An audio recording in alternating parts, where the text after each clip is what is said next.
हर हर महादेव, जय जय शिव शंभू।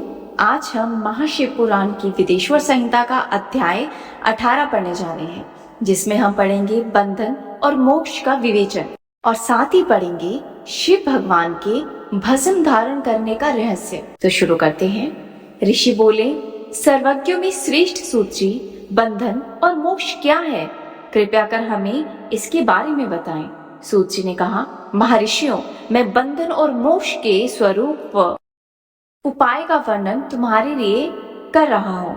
पृथ्वी के 8 बंधनों के कारण ही आत्मा की जीव संज्ञा है, अर्थात बंधनों में बंधा हुआ जीव बुद्ध कहलाता है और जो उन बंधनों से छूटा हुआ है उसे मुक्त कह। प्रकृति, बुद्धि, त्रिगुणात्मक, अहंकार और 5 तमनाएं आदि 8 तत्वों के समूह से देह की उत्पत्ति हुई है।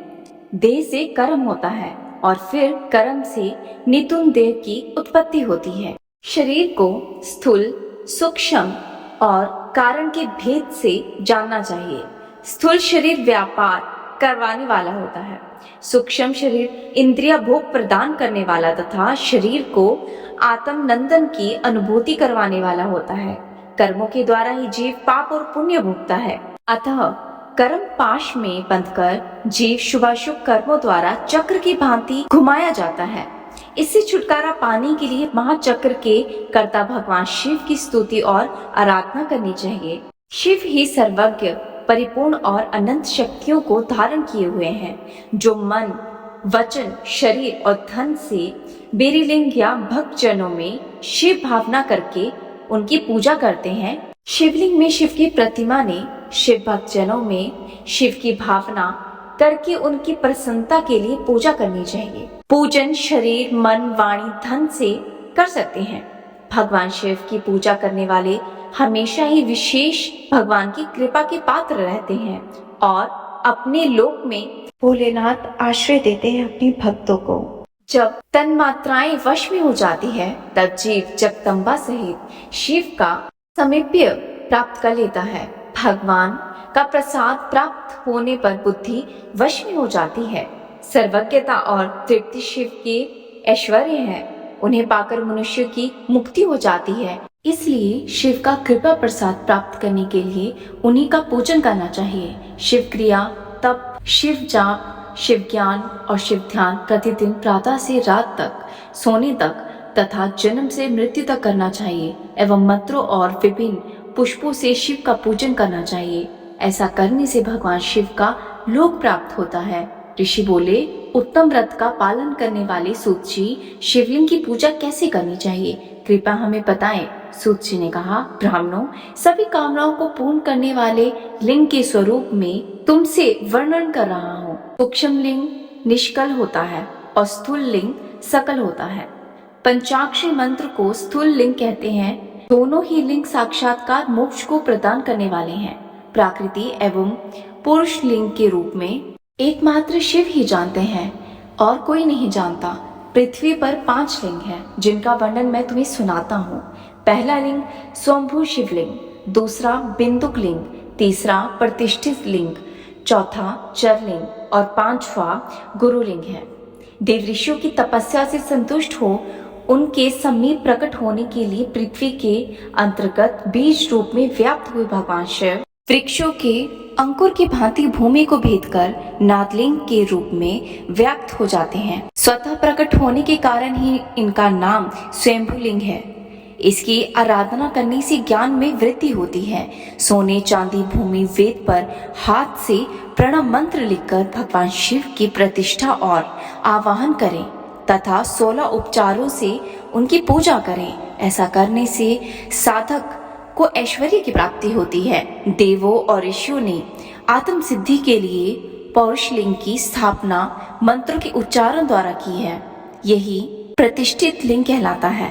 किसी ब्राह्मण अथवा राजा द्वारा मंत्र पूर्वक स्थापित किया गया लिंग भी प्रतिष्ठित लिंग कहलाता है, किंतु वह प्राकृत लिंग है।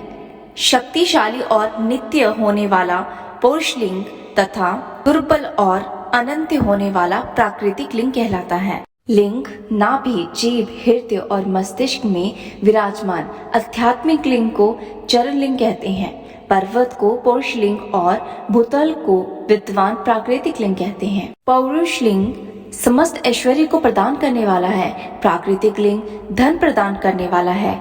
जल लिंग में सबसे प्रथम सरलिंग ब्राह्मणों को अभीष्ट वस्तु प्रदान करने वाला है। सुवर्ण लिंग वैश्यों को धन, वाणिज्य क्षेत्रों के राजा। सुंदर लिंग शूद्रों को महाशुद्धि प्रदान करने वाला है। बचपन, जवानी और बुढ़ापे में विस्फोटकमय शिवलिंग का पूजन स्त्रियों को समस्त भोग प्रदान करने वाला है। समस्त पूजा कर्म गुरु के सहयोग से करें। इष्ट देव का अभिषेक करने के पश्चात अघनी के चावल की बनी खीर तथा नैवेद्य अर्पण करें। निवृत्त मनुष्यों को सूक्ष्म लिंग का पूजन विभूति के द्वारा करना चाहिए। विभूति लोकाग्नि जयंती, वेदाग्नि जयंती और शिवाग्नि जयंती के 3 प्रकार होते हैं। लोकाग्नि जयंती तथा अर्थात भस्म को शुद्धि के लिए रखें। मिट्टी, लकड़ी, लोहे के पात्रों की, धान्य, तिल, वस्त्र आदि की भस्म से शुद्धि होती है। वेदों से जनित भस्म को वैदिक कर्मों के अंत में धारण करना चाहिए। मूर्तिधारी शिव का मंत्र पढ़कर बेल की लकड़ी जलाएं। कपिला, गाय के गोबर तथा शमी, पीपल, पलाश, बड़, अमलताश और बैर की लकड़ियों से अग्नि जलाएं। इसे शुद्ध भस्म माना जाता है। भगवान शिव ने अपने गले में विराजमान प्रपंच को जलाकर भस्म रूप से सार तत्व को ग्रहण किया है। उनके सारे अंग विभिन्न वस्तुओं के सार रूप है। भगवान शिव ने अपने माथे के तिलक में ब्रह्मा, विष्णु, रुद्र के साक्षात तत्व को धारण किया है। सचल भस्म को धारण करके शिव जी की पूजा करने से सारा फल मिलता है। शिव मंत्र से भस्म धारण कर श्रेष्ठ आश्रमी होता है। शिव की पूजा अर्चना करने वाले लोगों को अपवित्रता और सूतक नहीं लगता। गुरु शिष्य के राजस, तामस और तमोगुणों का नाश कर शिव का बोध कराता है। ऐसे गुरु के हाथ से भस्म धारण करना चाहिए। जन्म और मरण सब भगवान शिव ने ही बनाए हैं। जो इन्हें इनकी सेवा में ही अर्पित कर देता है वह बंधनों से मुक्त हो जाता है। स्थूल, सूक्ष्म और कारण को वश में कर लेने से मोक्ष की प्राप्ति होती है। जो शिव की पूजा में तत्पर होते हैं, मौन रहे, सत्य तथा गुणों से युक्त हो, क्रिया जाप तप करता रहे, उसे दिव्य ऐश्वर्य की प्राप्ति होती है तथा ज्ञान का उदय होता है।